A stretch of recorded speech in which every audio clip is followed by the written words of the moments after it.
Hi, I'm Michael Tolosa, the host of the Layman Podcast, and I'm here with a special friend, an old classmate of mine from high school, Donna Amidon. Welcome, Donna. Hey, Michael, great to see you, and it's great to be here. Thank you. So Donna and I went to high school together in West Virginia. I won't say how long ago that was, but It was a long time ago. a long time ago, but it seems like yesterday. Yes. I've been keeping track with some of the work that you've been doing, some of the ministry work that you're doing, Donna. And recently you released a new book. So you got a book deal and everything. And I would love to talk to you about it. So Thank you. I actually got to purchase the book this Christmas and read through it. And it's fascinating stuff. I'm really excited to talk to you about it. Awesome. Let's dive in. Yeah. So when we were in high school, I knew you were a Christian. We started a Bible study with other fellow Christians, classmates, and I knew at that time you were very heavily involved in your church and with worship, and you were a musician, so you're a piano player and everything. So that's as far as I knew you. And then when we graduated, you got married and went off and did other ministry work. Could you fill us in on what you've been doing since high school?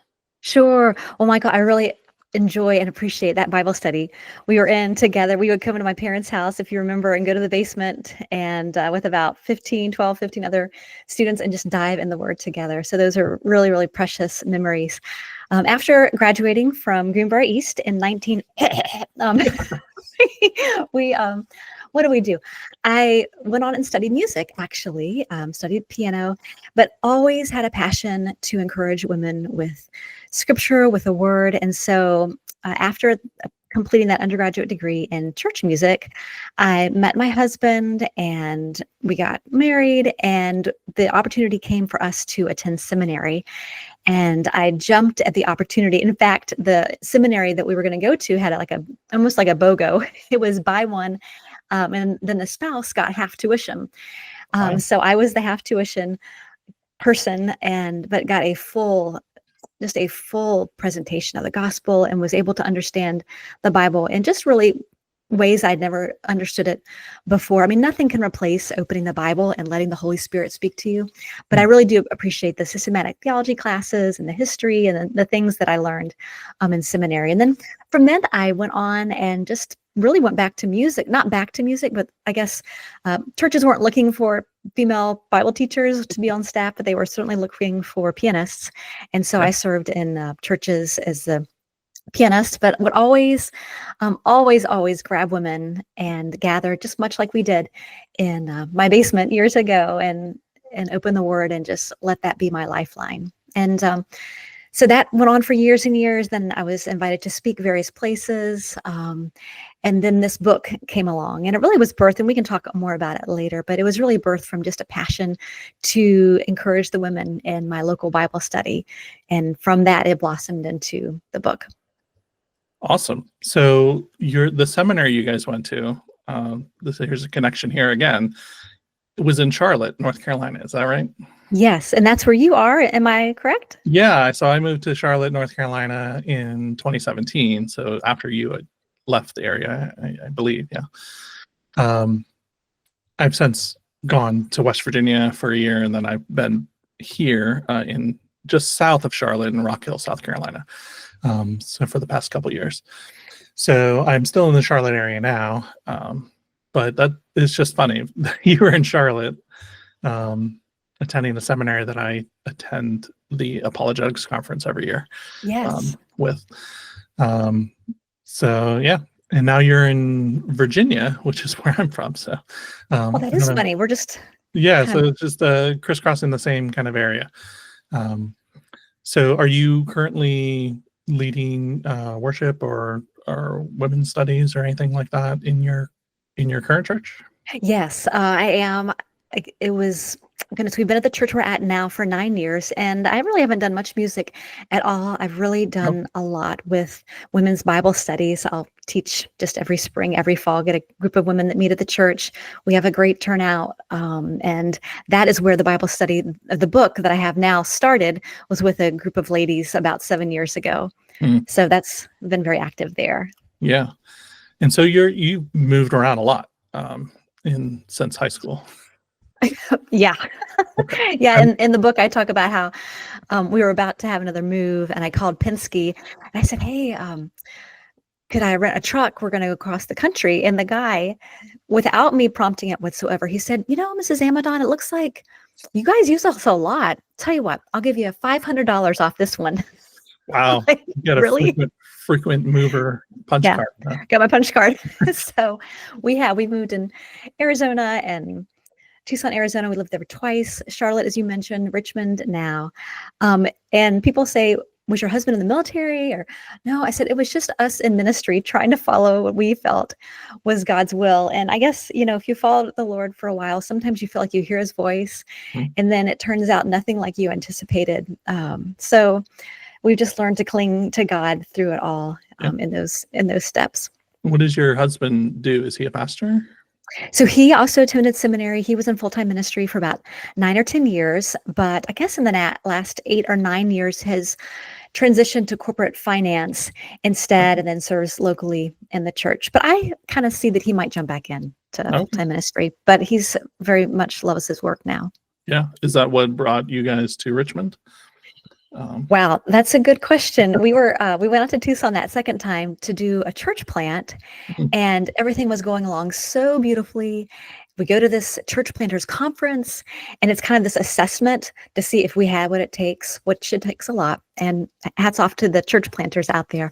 But at the end of the conference, they pulled us in the room and said, Mr. and Mrs. Amidon, we think you're wonderful, but you are not approved to plant a church. And I mean, talk about a punch in the gut. Yeah. We had left Charlotte. We'd left everything, sacrificed so much to go, and they said no. And so, I remember, do you remember playing Pin the Tail on the Donkey when you were younger? Yeah. So just like spinning around, and you're blindfolded and you have no idea which way to even go. And we kind of felt that spiritually.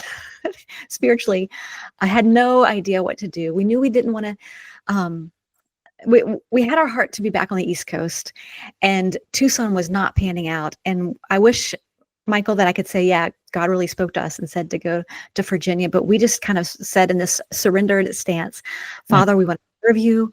We don't know where to go. Virginia, or the East Coast, is our heart. It's where we feel at home the most. And Father, would you just lead us, or just go with us, or whatever it is? It's just a very humbling, just kind of gripping to the grace of God moment in our walk. And so we literally looked for cities on the East Coast, about 3 hours or so from Lewisburg, our hometown, and looked at Richmond, Virginia Beach, Raleigh, all the areas, and found Midlothian, this little area outside of Richmond, and saw a reservoir. We saw some water, and we'd been in the desert, and it looked like Disneyland. So we said, hey, let's go. The houses we can afford, the schools look good. And so we said, Father, it's funny, Michael, because when we went out to Tucson, we kind of had this idea of, oh God, we want to be used by you. It's almost as if God was lucky to have us on his team. Wow. But yet that experience in Tucson just broke us. And so we go back to the East Coast saying, God, if you have a place for us in Virginia, we will be honored to be your servants. And it was a very humbling and refining experience. And so we're here in Virginia, just serving God as he sees fit. That's awesome. Great story. Well, I'm sorry that you went through that time, but obviously you and I know that all things work for good for those who love God and are called to according to his purpose. And I know he's got you there for a reason. So, yes. That's funny, just an aside, but I did, my wife and I considered moving to Richmond when we were looking. I was leaving the corporate world. I wanted a break. We were considering church planting. And Richmond, there was a church plant there with Pastor Matt Hurst. I don't know if you know him, but we were considering helping that church launch, but ultimately chose to go to West Virginia because there was a church plant in Beckley, West Virginia that we we assisted with as well, Wow. or instead of. But and then I could be close to my parents for a year. So we did that for a year, and then ended up coming back here to the Charlotte area. So That's so neat. We do have a lot of similarities. so you're in Richmond now, and you're leading women's Bible studies. How did this book idea come to fruition? Yeah. So ever since my kids were little, my kids are 19 and 16 now, but when they were very, very little, we did this tradition in our house called the Jesse tree, which is something that you do during the Advent season or during December every year. And you have this designated tree or branch in your house.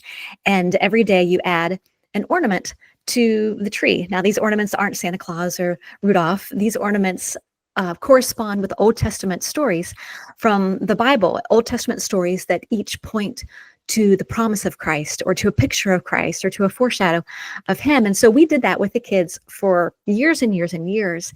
And one day my daughter and I were talking when she was about 10 years old, and we were just kind of talking about what her life would be like when she was a grown up. And I just threw it out there. I said, Charity, do you think you are going to do the Jesse tree with your kids when they are older? And her little eyes just lit up, and she was so excited about the possibility of doing the Jesse tree.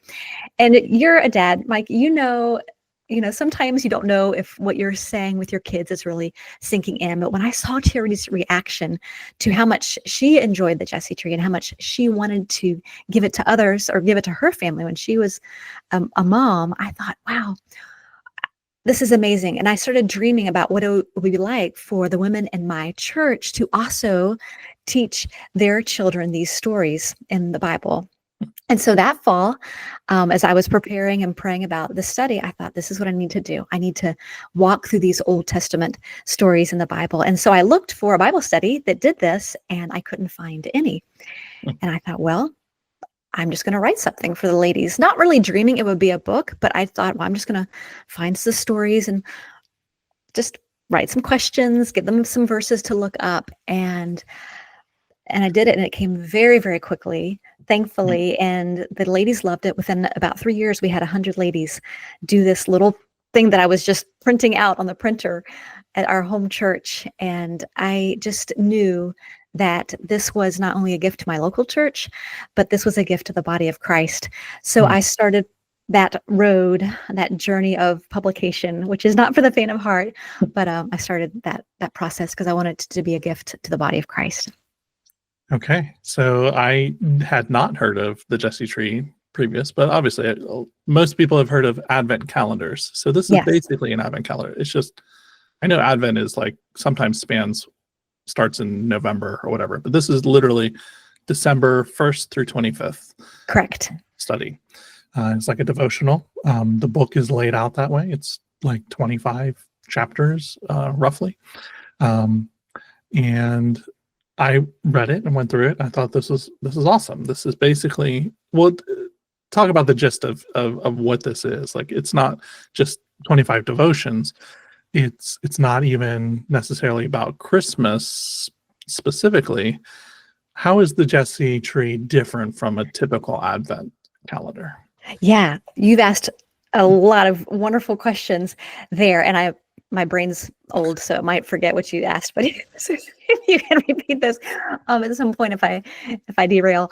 But as far as the book is set up, you are walking chronologically through the Old Testament story, and you look at 25 different stories. Some are very familiar, most are, but yet you see them through the lens of Christ. And so I've had women read this and men read this who know the Old Testament, but they're like, wow, I've never understood the story as a prophecy or foretelling of Christ in the Old Testament. So it literally walks through the Old Testament story. We start in the creation, we look at Genesis, we look at the fall and Noah, and then we go all the way through to Malachi. Now, you asked how it's different from maybe an Advent devotional, and this is a neat twist to the publication story. Because when I submitted my manuscript to an agent and presented it as the Jesse tree, they thought, well, this is great, but you're a new author. This is a narrow niche. Like, we need to make this just a study of the Old Testament and Jesus in it. And my heart kind of sank because I thought, no, I know what makes this so special. yes, it's Jesus in the Old Testament, and it's also equipping parents to uh, teach this to their children. And yes, they are. You can do them without each other. I mean, I guess you wouldn't have to have the Jesse tree element, but that was just something I was very excited about. But I prayed Mm. about it, and I thought, well, I'm going to go ahead and go with this. It's great to get this contract. So I wrote the entire book with this much, with no Christmas emphasis whatsoever. And so if you think about it, I know you've reread it. So when you get to chapter 1 through 25, it's not Christmassy, it's not Adventy. It is just literally a Bible study through the Old Testament. So I submitted my manuscript to the publisher. They really liked what they saw, but they said, you know what? I think we need to put this Jesse element back in. So I'm like thanking Jesus and pulling out my hair at the same time. And they said, rewrite said, keep everything like it is, but rewrite the introduction so that it kind of frames it as something you can do at Christmas. Mm. So it really, God had the whole picture, which is just so beautiful to me, because the final product is something I'm very excited about. You have the introduction, you have where you can use it as a Jesse tree, but you don't have to use it as a Jesse tree. You can use it as a standalone, incredible walk through the Old Testament where you see Jesus on the pages. So for those listeners out there looking for a new study to do on their own, or a devotional or a group study, you don't have to wait till the fall to do it. It is a study for any time of the year. So it's really a neat story how it all turned out. Yeah, I mean, some of these connections that you uncover or talk about in some of these chapters, I had no idea. Like, I didn't even know. So for instance, let's dive into one of these chapters, Sure. which is the one about Jacob and Jacob's ladder. So I didn't even put two and two together. This verse in John where it talks about, truly, truly, I say to you, you will see heaven opened and the angels of God ascending and descending on the Son of Man. I didn't even I didn't connect that was a reference to Jacob's ladder. Can you talk a little bit about that connection there and how Christ is represented in Jacob's ladder, which I didn't even know? Sure. I mean, it is such a fascinating connection. As you mentioned in John chapter 1, Jesus is talking to Nathanael and says, truly, truly, I say to you, you will see heaven opened and the angels of God ascending and descending on the Son of Man. So you think back to Jacob and you see the angels ascending and descending, but it wasn't on the Son of Man, it was a ladder. And so you see clearly that Jesus is hearkening back to Jacob's experience and saying, I am this ladder. I am the connection between heaven and earth. I am the one, I'm the great intercessor, right? All these angels bringing up requests to God, bringing down the blessings of God. And just this beautiful, stunning picture that Jacob sees is really a picture of who Christ would be when he came to earth and his ministry there. It's fascinating. So at the time that Jacob was having this, like, he was in kind of exile. Like, he escaped from his family because he thought Esau was going to kill him. And it was a reminder that God was still with him. Like, he was absolutely part of the covenant. But then, like, he had no idea that this was Christ, the ladder. But Christ is then kind of in the New Testament saying, I am the ladder, basically. Yeah, it's incredible. Jacob was running away. He had been deceitful, but yet God was faithful to that covenant promise to him that his family would bear the seed. And despite the naughtiness of Jacob, God was going to be faithful to him. Gives him this vision, which I'm sure just confronted all the lies that Jacob was believing about himself, that God wasn't there and God wasn't going to be faithful to his promise. But God said, I'm going to be faithful to you. I'm going to be with you wherever you go. And I love, love, love Jacob's response after he wakes up from this vision and he says, God is here and I did not even know it. Wow. And I thought, wow, what a reminder. Because I think sometimes we can walk through life and things get hard and we feel like God is not there. But then this incredible revelation that, God, you're right here with me. And I didn't even know it. God, you're right here with me with us as we do this podcast, or with our listeners as they're driving their car or sitting on their bed or doing the dishes. Like God is with us and we don't even know it. A realization for Jacob and a realization for you and me. Yeah, and there's just so much more of that, kind of tying the New Testament and the Old Testament in your book. And it's just fascinating.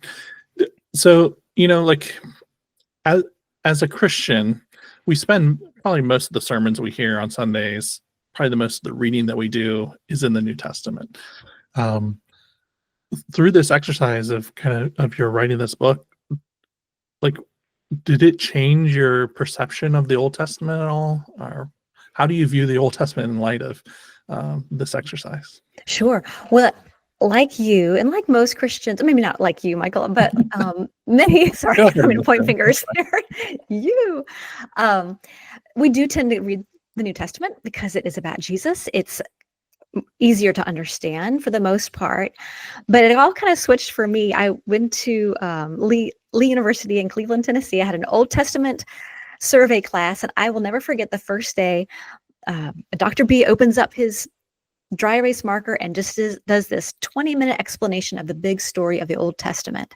And my mind lit up like a Christmas tree just to see how everything fit together. We've heard the stories of Esther, of Daniel, of Moses and Abraham, but I had never thought of how they fit into the bigger story of the Old Testament and how they fit into this narrative, just where they even sat chronologically, but just to see it all together. It's all one story. It's all one overarching narrative and story of redemption. And so it was that Old Testament class that kind of, wow, this is incredible.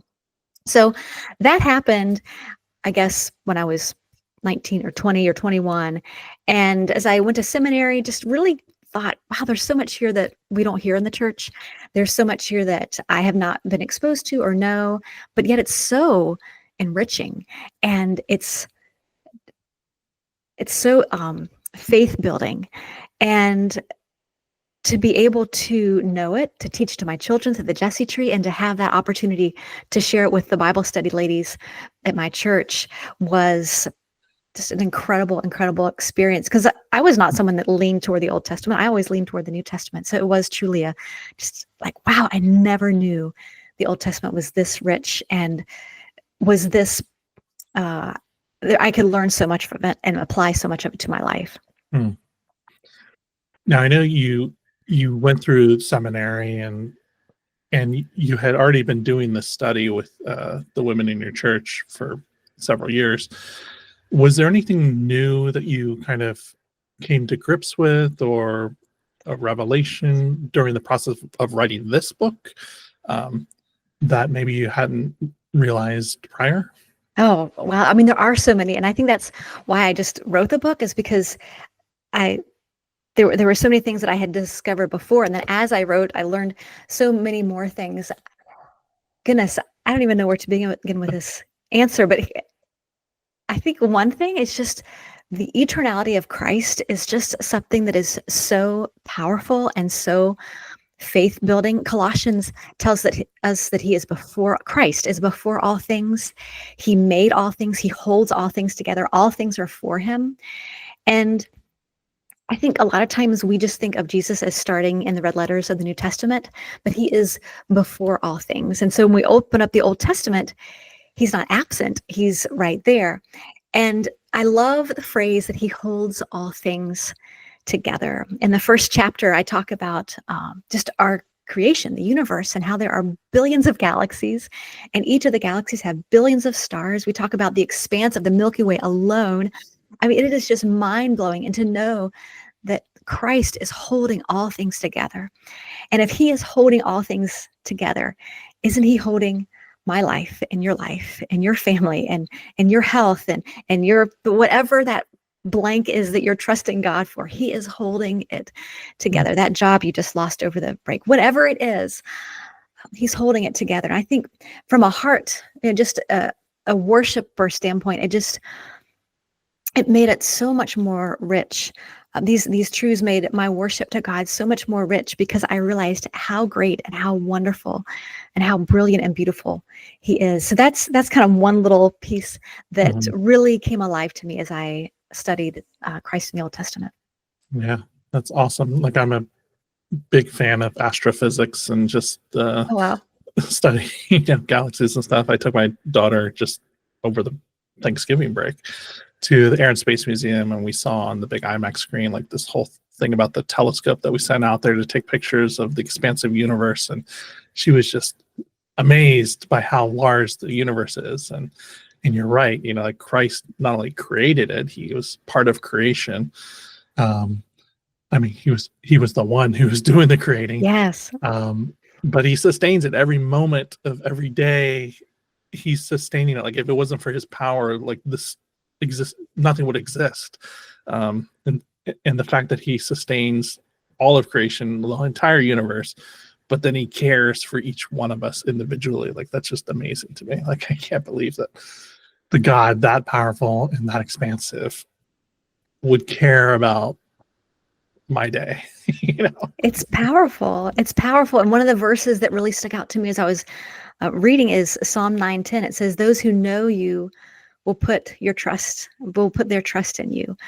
When we know God, we're going to put our trust in Him. And when we see Him, like you're saying, like, is the creator of all of these galaxies and planets and just this expanding universe, as we know Him and we see His greatness, then it's just the natural byproduct is, God, I can trust you. I can trust you in this situation, because if you're holding these things together, you're holding my situation together as well. In fact, I taught this at my home church, and the next week, a lady came to me with a glue stick.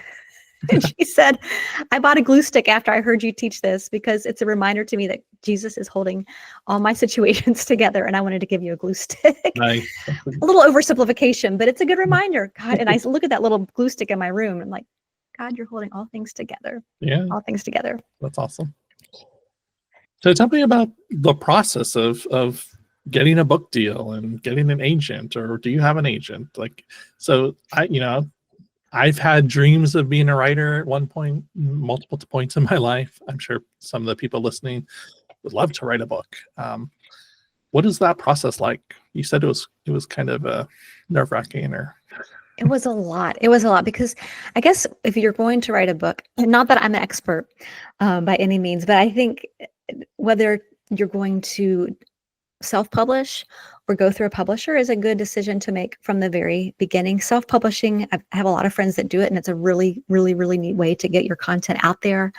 It's easier to do than it's ever been. It's very, very easy. Not easy, but it's not as hard as it used to be. I guess you can put it that way. As I kind of walked this road, I felt like I wanted to go with a traditional publisher.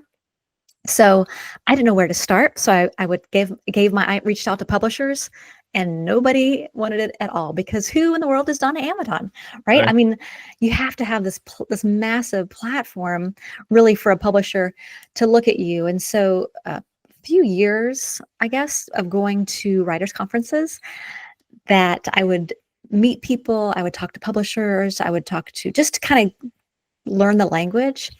And then I realized that going straight to a publisher wasn't the way to do it, and that having an agent was the best. And so in 2020, I virtually went to a writers conference right there in Charlotte called She Speaks, and I interviewed over Zoom with an agent, told her about the book, and then didn't hear anything. But then, and so I thought, well, yet another no, but I'm just going to wait for the right moment. And then, surprisingly, she reached out a couple months later, and she said, "I'm willing. I want to hear a little bit more about the book." And so we decided to work together. She became my agent, but it wasn't until another 2 years later that we actually got connected with a publisher. So because my platform wasn't much, we had to work on the proposal. It's just, it's a lot, I guess. And so I would say to that person out there who is wanting to write a book, first of all, I would say, do you want to do it self-publish or to go traditionally published? And then, I would say, just do not do it alone at all. Surround yourself with people who have been there, who've done it, who've been successful, and learn from them, because it is there is so much to learn in the process, and just go and enjoy the journey, and just trust that God will open the doors that He wants to open. So you do advocate for going to writers conferences, it sounds like. Absolutely, I do. They are expensive. I also advocate for reading books about writing. There are a couple, I don't know if I pulled them out because I thought you might want to be interested in them, but On Sure. Writing Well is a book that I was recommended. This is, I don't know if you've heard of this book, but it's just a great book to learn to refine the skill of writing. And then Made to Stick is another great book that I read just kind of along the way, that helped me refine the message. But to answer your question more succinctly, yeah, it's, find one a year because they're expensive to go to, and just meet people and learn the industry. Cool. Yeah, I did attended a Christian writing conference in North Carolina at the Ridgecrest. It's a Billy Graham's conference center thing in Asheville, and I came there with a short story, and I got feedback from professionals, and that was the best feedback I ever gotten on writing, because these are actual professionals. These are published people, or they're editors, and you can't I don't have a natural network of these types of people in my life, so I had to go to a writing conference. The trick there was, though, it was also a film conference for filmmakers, and I actually got more interested in film than writing at that conference. So I kind of ditched the writing for now, and I went all in with filmmaking, and that's a whole nother path for me. But I've always wanted to get back to the writing and publish something. And like you're saying, the technology, like Amazon, you can publish on Kindle, self-publish pretty easily. I don't know how to do that, but I know a lot of people do that. Mm-hmm. But obviously, landing a publisher helps you with the marketing and all that. They will take care of all that, and the logistics of actually creating the book for you and all that. So, so congratulations. That's great that you got published by a publisher. Yeah. And where can people find this book? Just all the places to find books. It's on Amazon and Barnes & Noble and Christian Book Distributor. I think that's about it. Yeah. So those are the best places to grab it. Check out the reviews. It's being received well. So yeah, and leave a review. If you've absolutely. Read it. So, I have the Kindle version, so I would show it on the camera, but I can't on my computer. I'll help you. Yeah, there you go. Tracy's Promises by Donna Amidon. You got to do the audio version. Are you going to record that? I'm talking to the publisher now about that. So it's a whole other monster to tackle. Yeah, but I hope to do that. Process goes. Yeah, I'm a big audiobook person, so but I actually love pairing it with the Kindle version, because the Kindle version highlights the words as the audiobook is going, and so it's really great to pair them both together. Anyway, I didn't know that. That's really interesting. Right?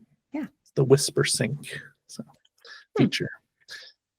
I feel like I learned so much about you and your life and your family just by reading the book, because it's basically every single chapter you tie it to some experience in your life. How did you live a life of so many examples? We're not old, Michael. That's not why. we've lived a lot of life. It's interesting that you say that, because when I first submitted the manuscript, I think about 12 of the chapters or 14 of the chapters started with a personal story. And then my developmental editor said, hey, these stories that you start with are really powerful. You're good at storytelling.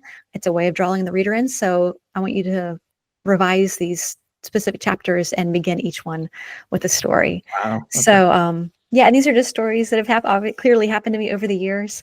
I went to a writer's conference once, and she said, great advice. She said, one day just sit down in front of your computer and think of every story or illustration that you have in your life that has a message with it.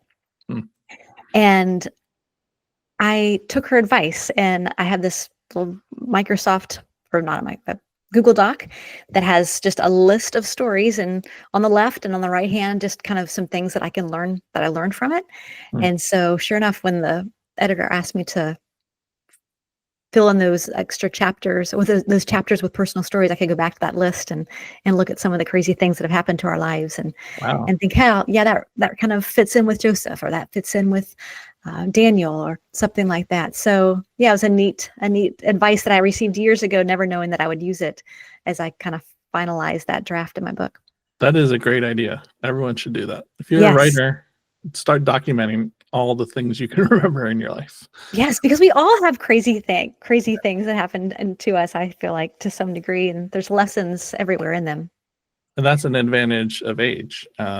So, one of the things I disliked about indie films or even music bands and stuff is that the people writing the lyrics or writing the stories really have not lived a lot of life yet. So they're only drawing from the same wells of high school life or working retail or something, and then that's all they could write about because they haven't lived the life. So I think you make a great point. I mean, I think youth is idolized these days, but there is so much advantage and so much wisdom in living a little more of life. As I tell my kids, I've gone around the sun quite a few times. And I've learned a few things along the way, and God is so faithful through it. He shows himself in situations. A lot of times it just takes those 10 years or 5 years or 15 years to kind of see, oh God, I see what you were doing now when it didn't make sense here. And now I see how this has worked out for your glory and for your good. But you're right, that only comes with time and just continuing to walk with God. yeah. And I think it's fascinating that your daughter helped you with this book. Can you talk about that?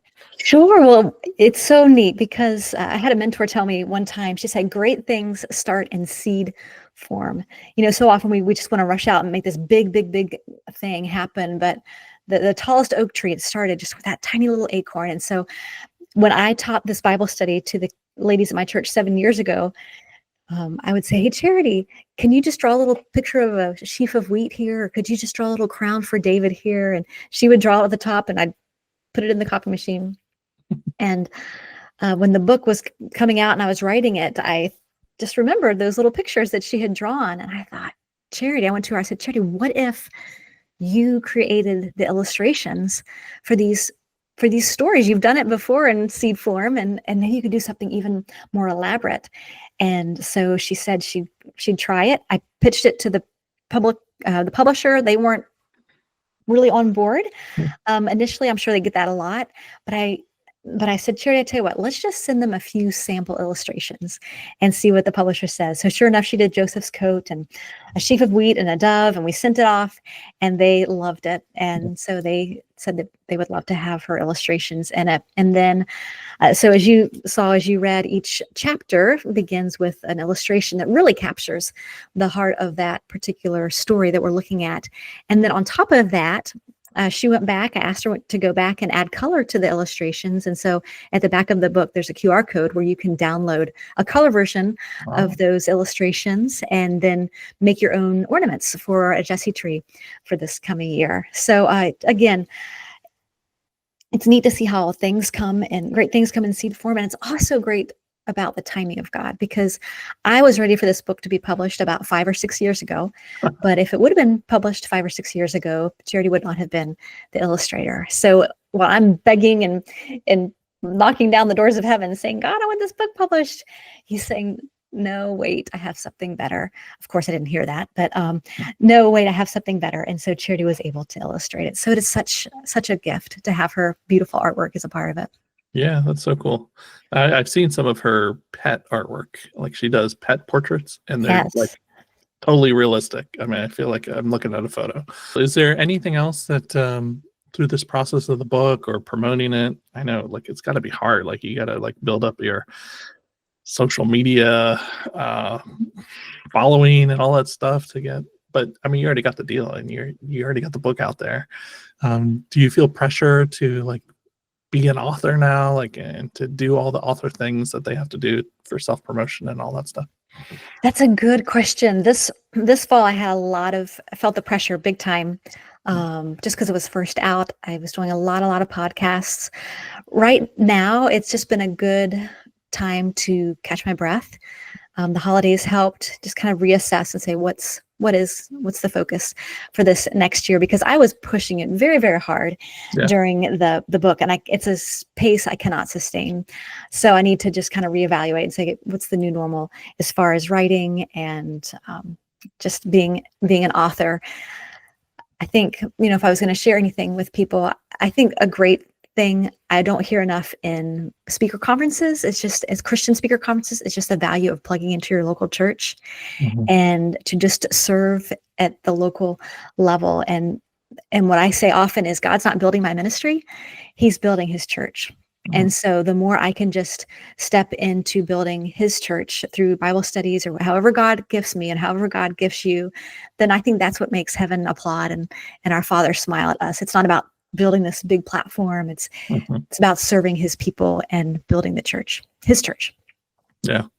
Even just me launching this podcast, I'm like, I'm in digital marketing. So that's my profession, is to do like social media marketing and SEO and all that stuff. And I'm just like, with this podcast, I'm just like, I'm not going to do that. I'm not going to do I'm just going to close my social media stuff and let God take it. If he wants to promote it, it's gonna get shared to the right people or whatever. So I'm not too worried about social media. Like I said, God likes to use the weak and the base things of the world, the foolish things of the world. Not saying it's foolish, but it's his power. It's not us. Like he'll take it and so that he gets the glory. It's not my skill in marketing or whatever that's going to provide fruit for this thing. I couldn't agree with you more. And I'm glad you bring that up, because I haven't been a big social media person either.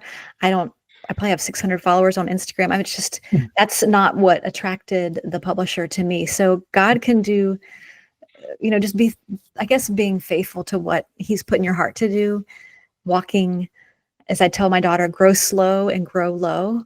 Like, don't try to make it happen overnight, and grow low. Like, just stay humble through the process. And God gives grace to the humble, and he'll open the doors that he sees fit. So I'm glad you brought that up.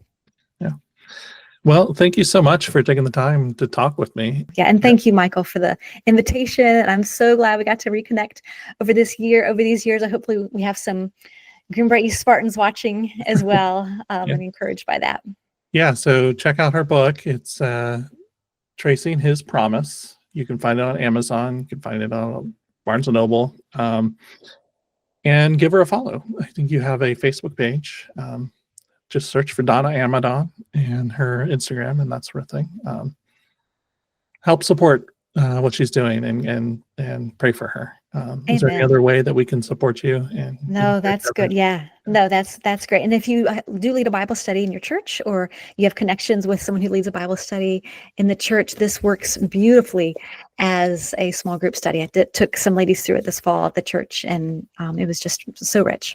Yeah, and if you're looking for a devotional for the new year to get into the Word, this is a great start. So 25 days, and you'll have a better understanding of how Christ is represented in the Old Testament. Great. Thank you so much. Have a Thank great you. year.